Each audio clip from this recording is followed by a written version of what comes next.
যেখানে অন্য কোন নবীর তরিকা বাতিল, সেখানে ভণ্ড তরিকা চলবে কি করে? তার মানে এই দেশে যত শিরক বেদাত আছে, কবর, খানকা, মাজার, যত ইসলামের নামে যত ভ্রান্ত দল আছে, সবগুলিকে লাথি মেরে বাড়িয়ে কবর দিয়ে দিতে হবে।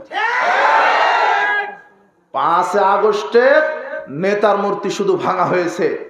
আমরা বিশ্বাসী বাংলাদেশের যুব সমাজ মরেনি, এদের ঈমান জাগ্রত আছে। আমরা বিশ্বাস করি আগামী দিনের বাংলাদেশ ইনশাআল্লাহ আহলে হাদিস যুবকদের বাংলাদেশ।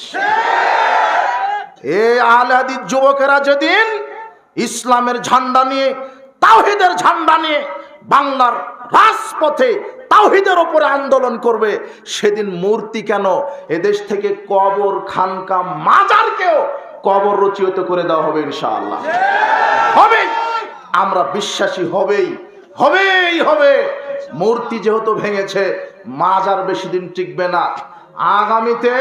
এই জন্য যুব সমাজকে বলে যাব, তোমরা কোরআন এবং সহিহ সুন্নাহর ঝান্ডা নিয়ে বের হও, বাড়ি টু বাড়ি, ডোর টু ডোর, প্রত্যেকটা জেলা উপজেলায়। তোমাদের ঘুমিয়ে থাকার সময় নেই।